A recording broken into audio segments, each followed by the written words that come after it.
Thank you, Maura. What a beautiful way to start the morning.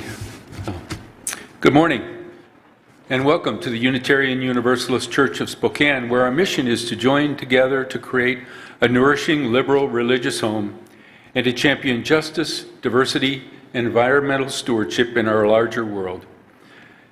Or, as we say in short, to create community, find meaning, and work for justice. We're glad to have you with us. UUCS is a very welcoming congregation, and we appreciate your unique experiences, backgrounds, beliefs, and lifestyles. This morning, we are sharing, remembering, and honoring those we have loved and lost in 2022. Our annual Requiem service is time for us as a church community to reflect on the life of both church members as well as family members lost in the past year. We dedicate this service to the memories of those who have passed before us and to share in a joyful recognition of those remarkable people who, through the lives they led, enhanced our own journeys. Lynn?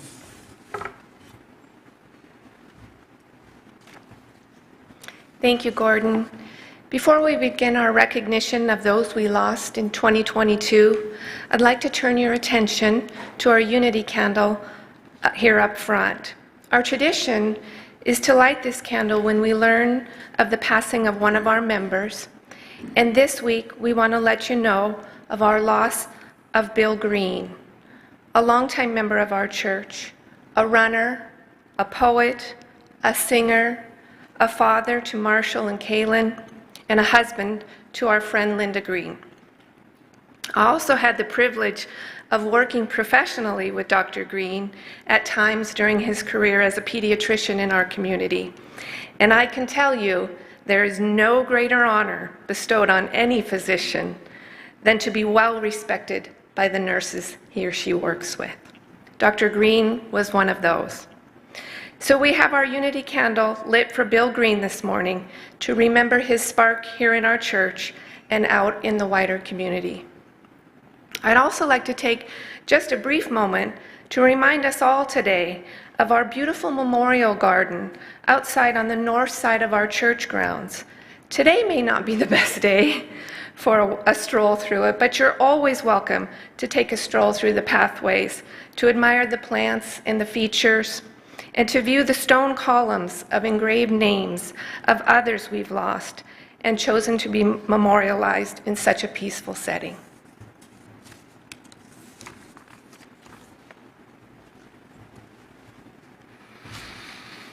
At this time, I want to also welcome all of those who are streaming with us today, as well as those that are here with us, and to say hello to those who are joining us today with Zoom. Would you like to take just a moment to introduce yourself? Hi there, I'm Mary Bennett from Vancouver. I'm the social host today, and I invite anybody else to give their names and the location.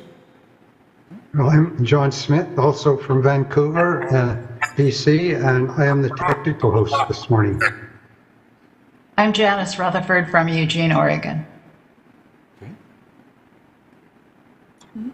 Well, Andrew and Barbara from New York State, and we just gave the service at our local UU on a recording.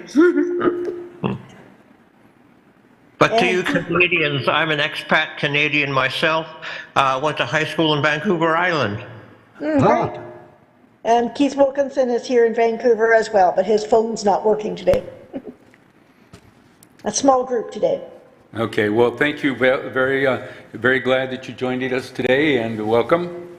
So now, if you want to take just a couple moments here to greet one another here in the church and say hello to someone you've met. If you're streaming with us, please reach out to someone by text or phone shortly. Thank you.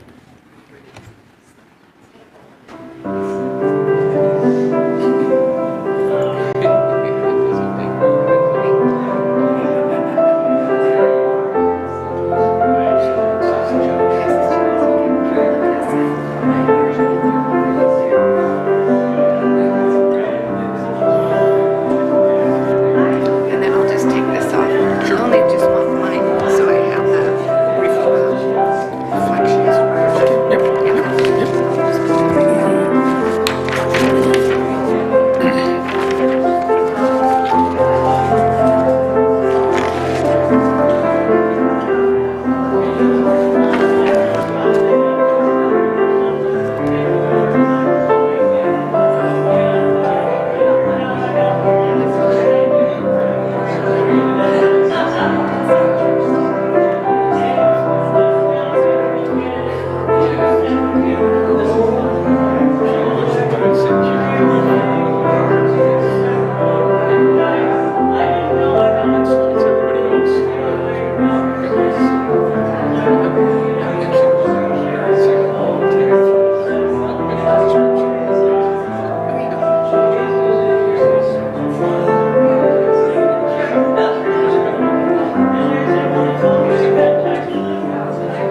after dinner.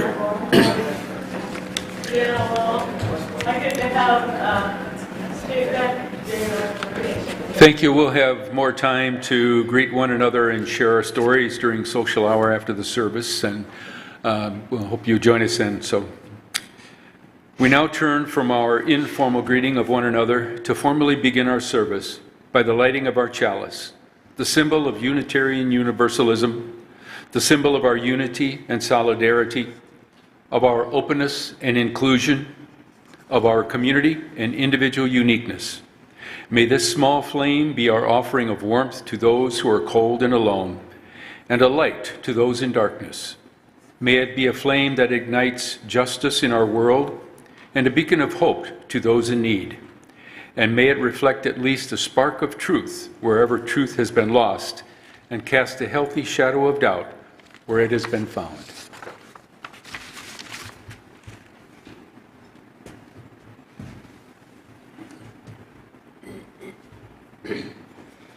Our opening reflection this morning is a poem by our own poet, Lisa Conger, and the title is A Softer Landing.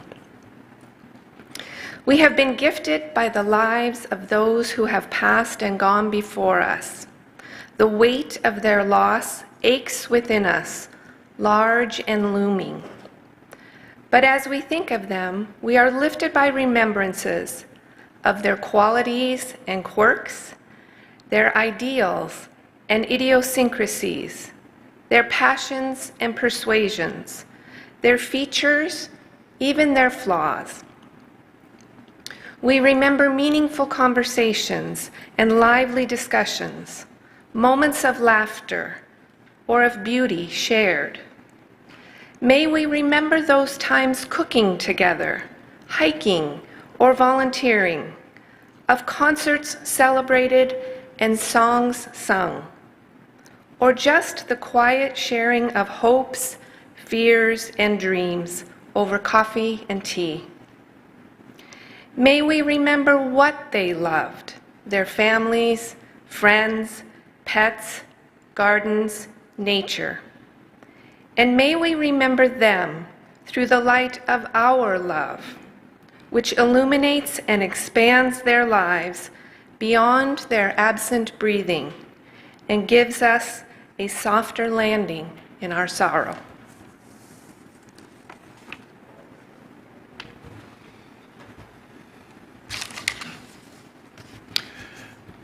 We will now kindle our candles of care. Each time we gather as a congregation, there are always those who are with us in our minds and hearts and who we want to wrap in our love and care. I'd like to mention this morning a couple of people, Linda Green and her family for the loss of Bill, the family of Tyree Nichols, Candace Schmidt, who's a little under the weather this morning, the people of Ukraine who are headed into their second year of war. Let us share a moment in silence, embracing others who are here and here in our hearts and minds this morning. You are welcome to say their names aloud as you are willing.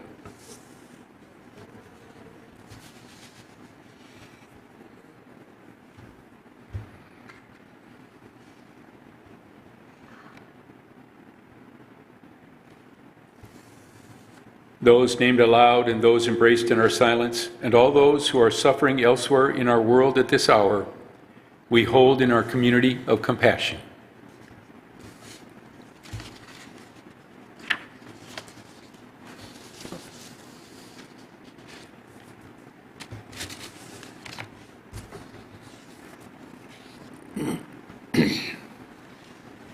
Our first hymn of this morning is number 6, Just as Long as I Have Breath. Please rise as you're willing and able.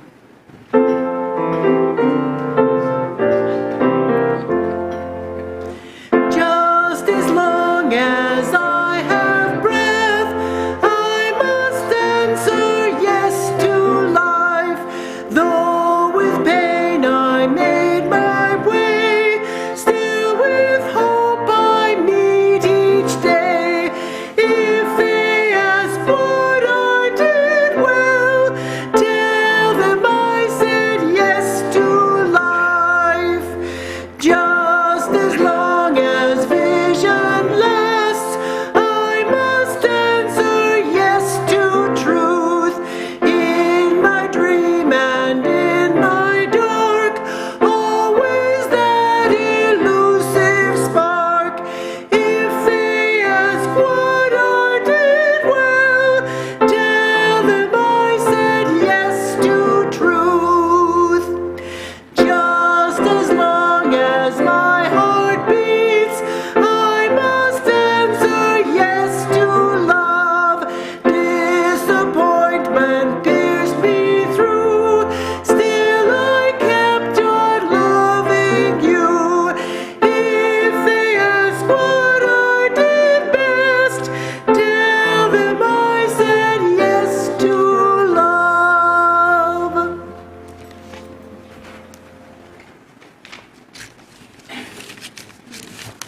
Lee Smith,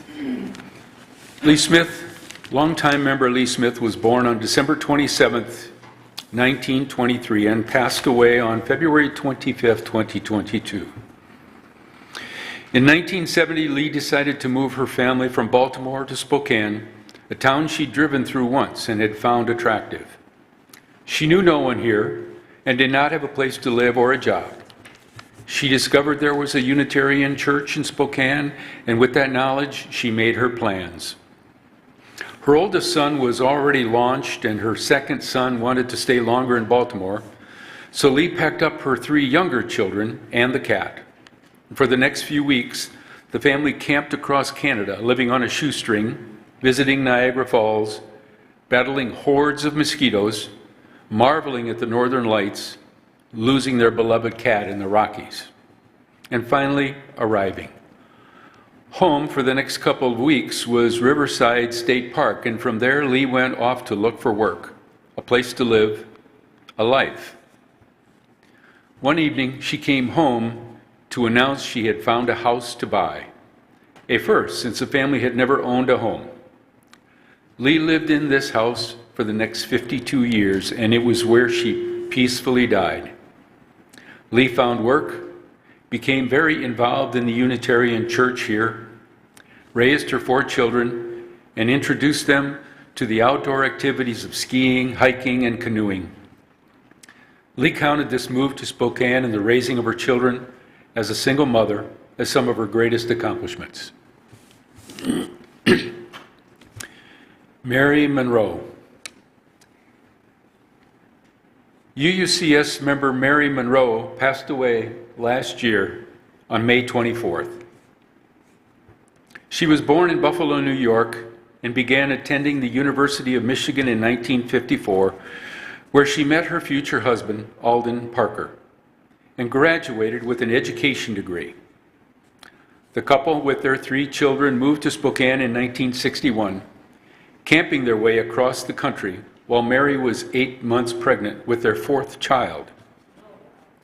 Mary built a career in fundraising and development in the nonprofit social service sector in Spokane. Mary later married Glenn Elkins before being widowed in 1979. And in 1981, Mary sold most of her possessions to go live on a steel-hulled diesel boat with Larry Monroe, who worked as a city engineer in Kodiak, Alaska. Mary loved the puffins and sea lions and going gill netting for silvers in her little wooden skiff. She was director of the Kodiak Women's Resource and Crisis Center, later was manager of the Child Development Center at the U.S. Coast Guard base on Kodiak Island, and also ran a successful Kodiak bed and breakfast for 2 decades. Mary also served 2 terms on the Kodiak Island Borough Assembly and became presiding officer in 1995. She also served 2 terms on the Kodiak City Council and helped establish a UU fellowship there. Mary returned to Spokane in 2011 and was deeply engaged in the lives of her 7 grandchildren and 7 great-grandchildren. Mary is survived by her 4 children, Matthew Parker, Betsy Hammond, Melissa Parker, and Andy Parker. Mary was a devoted member of UUCS during much of her adult life, serving as Director of Religious Education for several years and as President of the Board of Trustees. Mary's life was full of music, singing in choirs, and encouraging her children and grandchildren to take music lessons and to perform. She loved hiking, became a yoga practitioner, and an avid runner, completing 2 marathons in her 40s. Mary was incredibly generous towards family and friends with her time, caring, and love. Just a few weeks shy of her death in May, in the grim grip of advanced Parkinson's, Mary was still cracking jokes that would make people laugh out loud. Owen Murr. On July 28th, Owen passed away in Spokane. Born in Bismarck, North Dakota on February 22, 1945, His family moved to Spokane in 1953.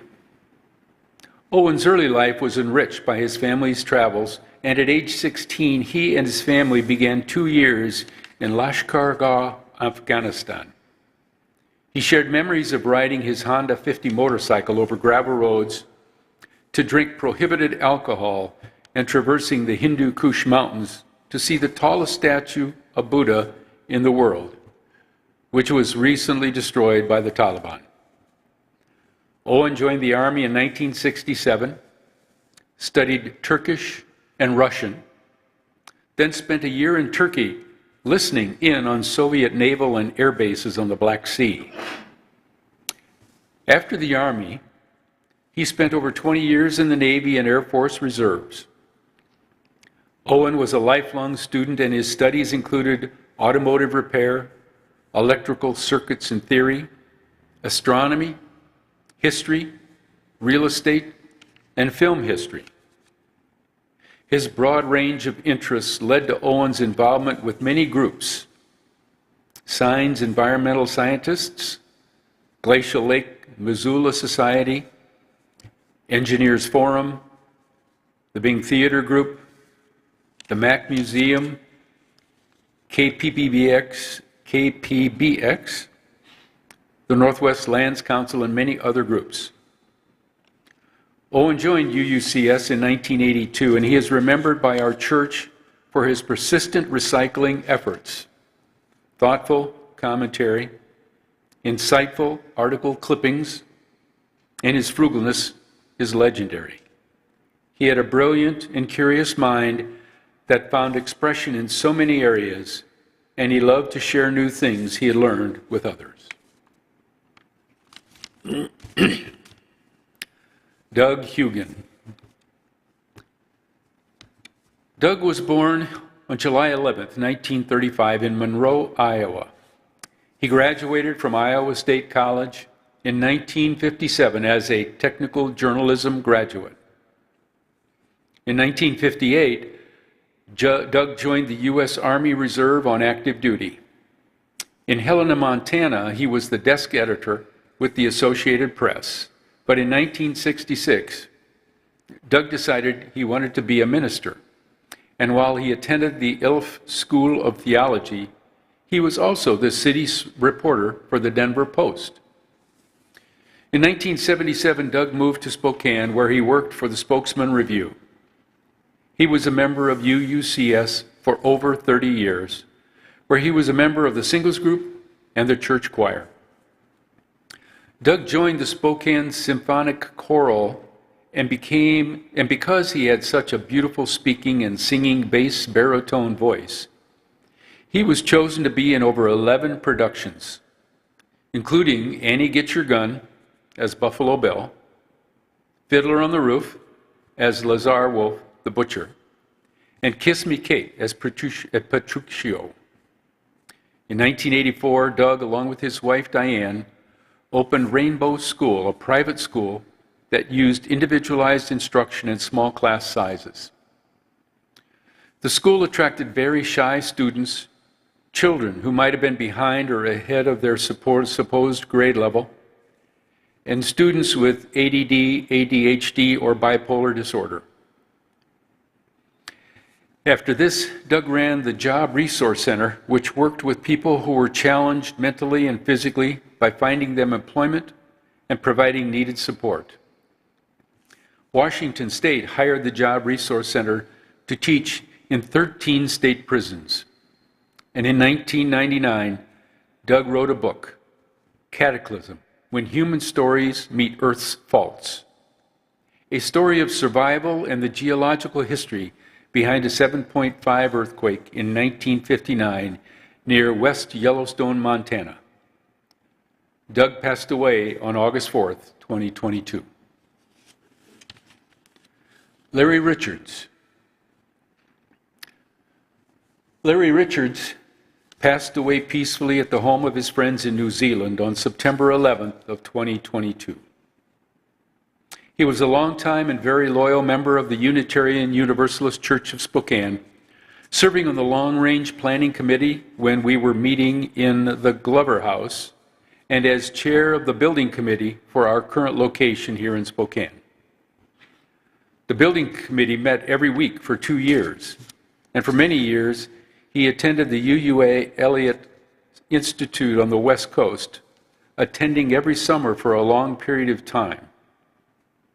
He was a professor at Eastern Washington University, teaching in the Computer and Technology Department. Larry grew up in Chicago and loved jazz music, often participating in the Jazz Society at various locations where he happened to be living at the time. After Larry retired, he moved to a remote South Sea island, Aututaki, that was part of the Cook Islands, where he lived for many years and taught in the school system. What would have been his salary went to buy a computer, so a computer curriculum could be taught in the high school. Larry also opened a restaurant on the island and met the tourists as they arrived at the airport to invite them to his restaurant. He always felt he had made the right move and was very happy there. 2 years before he died, he moved his Atutaki family, friends, to New Zealand, where he became a New Zealand citizen. And when he became ill with cancer, he decided to take advantage of assisted suicide, which is readily available there. A friend of Larry's, Tracy Spears, shared he is resting under a beautiful cherry tree in our garden overlooking the lake, and I know he is smiling down on all of us today. Phil Rodriguez. Phil Rodriguez was born on March 22, 1946 in Louisiana and passed away last year on September 11, 2022. He was raised in Louisiana and, according to him, escaped at the age of 17. He joined the Air Force and served in Thailand during the Vietnam War as a fuels specialist. Upon retirement after 20 years of service, he was awarded the Meritorious Service Medal along with several other commendations. Phil then joined the National Aeronautics and Space Administration in Florida, where he was the safety manager for launch pads A and B. He continued his safety career in California as safety manager at Dryden Flight Research Center, and later he became director of safety and chief of systems safety at the Space and Missile Systems Center in El Segundo, California, until his retirement in 2008. Phil loved cars and had a Dodge Super Bee that he raced in Montana, Florida, and Washington. His love of cars continued, and over a year ago, he purchased his dream car, a Corvette Stingray. Phil was also an RV enthusiast, had a website about motorhome care and maintenance, spent time on his ham radio, and helped his neighborhood community to stay connected, as well as working with Stevens County to take possession and responsibility for the community road. When asked how long he and his wife Barbara had been married, he would pause and then say 72 years, which didn't seem possible. Phil then explained he had been married to his first wife Charlene for 20 years, Barbara had been married to her first husband Lynn for 20 years, and that he and Barbara had been married for 32 years. That adds up to 72 years. In addition to Barbara, Phil is survived by his 2 children, Amy and Phil Jr., Barbara's 2 children, Derek and Darren, and their 11 grandchildren. Ray Emerson. Ray Emerson, a UUCS member and active participant in the Kurkara Dojo, was truly a Renaissance man. He could ski, scuba dive, and sail, make and repair anything, including rebuilding an engine. He was an actor and a gifted comedian. In the Kurkara Dojo, he was much loved for his kindness, intelligent, and whimsical sense of humor. He would get people laughing so hard they found it hard to stop. Ray earned a teaching degree from Whitworth University and a master's and a doctorate in marine biology and biological oceanography from the University of Southern California. For most of his career, he taught at various universities and participated in marine biology research. After living and teaching in Alaska for 25 years, Ray sold his house, bought a sailboat, and along with his wife Judy, began a year-long sailing adventure across the Pacific Ocean. Later, he wrote a book about this experience entitled Sell Your House and Buy a Sailboat, then Sail Halfway Around the World. Ray would say that this sailing adventure was the most exciting time of his life, with his wife Judy interjecting, except for when we got married and when each of our 2 children were born, right? He, of course, deferred to Judy, who he often called my darling wife. Ray also worked as a park ranger and was a naturalist, dream analyst, stockbroker, and an environmental activist. Ray passed away here in Spokane on October 27th at the age of 85. And lastly, Rosemary Belays. Rosemary Belays Schneider passed away on December 17th, 2022, at the age of 91. Rosemary was born and lived her entire life in Spokane and was a very private person. Rosemary was involved in the creation of the Mushroom Gallery in downtown Spokane. She married the love of her life, Harold, in September of 1950. She was the great woman behind the great man and supported Harold in many ways until his death in 2017. Rosemary is survived by 3 children, Kurt, Andrea, and Erica, as well as many grandchildren and great-grandchildren.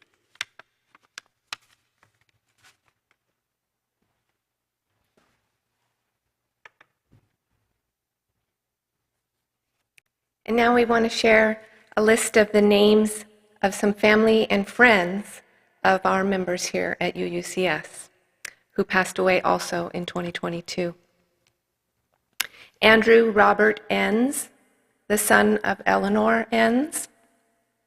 Duncan Bartlett, the nephew of Jane Higuera. Evelyn Marie Diddens, mother of Gordon Diddens. Members of the LGBTQ seniors of the Inland Northwest want to remember our friends Patricia Hicks and her partner Sandy Williams, and also Danny Hawkins and Nancy Thompson, and Alice Emerson, who is a friend of Candace Schmidt.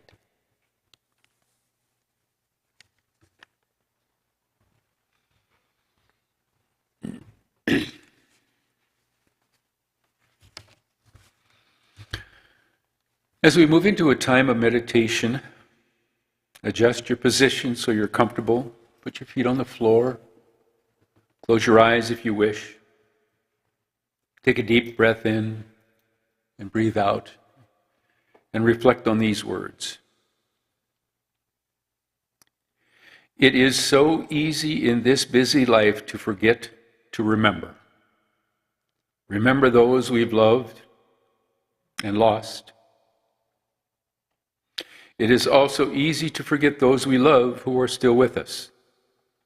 In both cases, take pause for a moment each day to bring back memories of those lost and virtually, visually reconnect with those we love.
Good morning.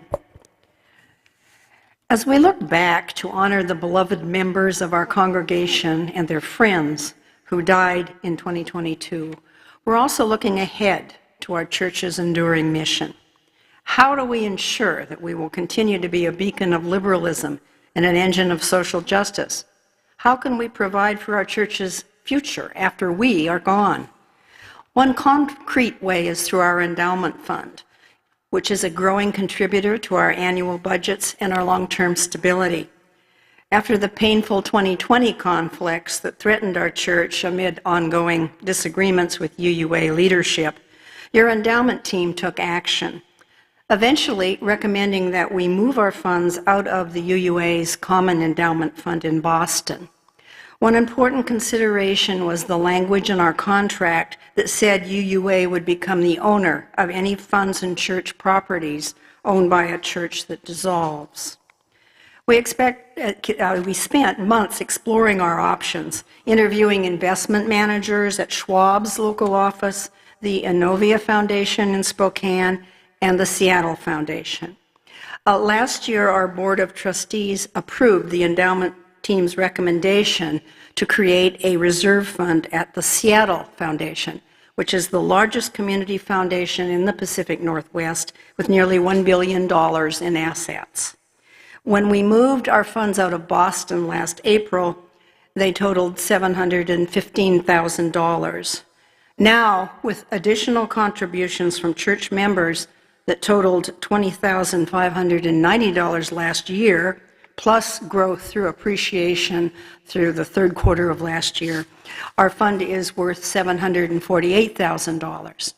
It is invested in a low-cost index fund at the Seattle Foundation, and we'll be sharing with you an official performance report in mid-February that will reflect our reserve fund's performance through December 2022. Today, we're asking you to consider making a memorial gift donation, perhaps in the names of some of those we honor today or in future gifts from your estate in your will. Membership in the UUCS Legacy Society honors those making a current gift of $1,000 or more, or those who plan to make an estate gift in their wills. If you choose to contribute, please write endowment or memorial gift on your check. You can also email endowment@uuspokane.org or call the church office for more information. Your endowment team, myself, Mary Giannini, Dan Ekrit, Donna Borden-Rhodes, Richard Steele, and Susan Stiritz is always available for questions. Our church has already had a major impact in Spokane, working for marriage equality, earned sick and safe leave, childcare, and other social justice issues. Our new reserve fund provides us an effective tool to leverage our congregational power and serve our members for decades to come. Thank you for your consideration.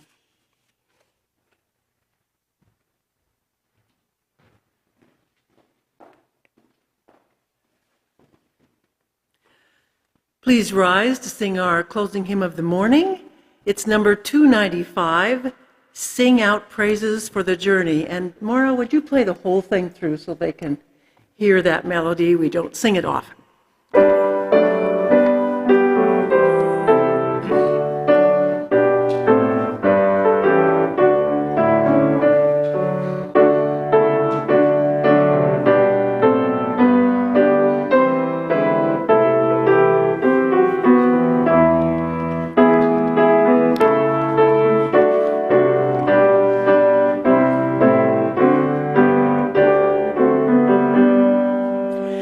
Sing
As we close today, I'd like to share these words of Mary Oliver. You'd like to join hands or whatever?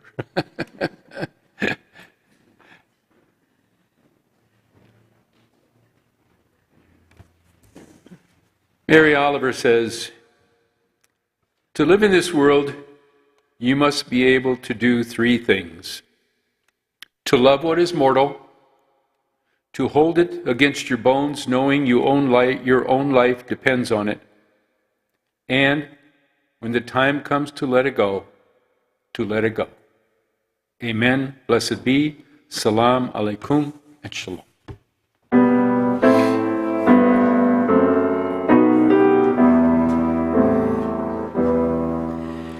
Shalom Haverim, Shalom Haverim, Shalom, Shalom, Shalom Haverim, Shalom Haverim, Shalom, Shalom.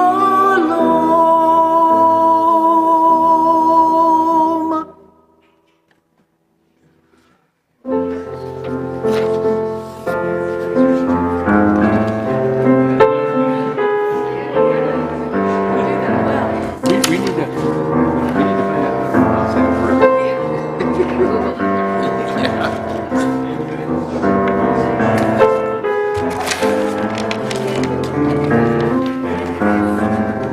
Where was that? Where was it? I'm trying to remember where it was. Service, do you think? Huh? Because Ginny and Dick were ready to do a collection. Do we want to do that second service? I don't think so, because did we say we weren't going to do a collection in the second service? Yeah, I wonder if we just want to say those baskets back there. Or Yeah, I'll have to ask them.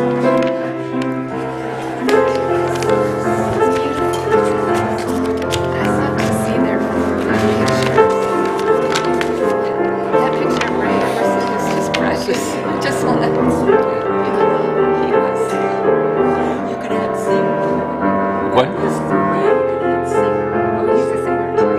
He sang Did he really?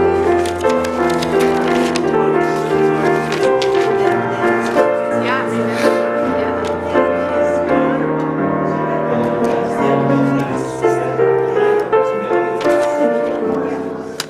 so he was ill then?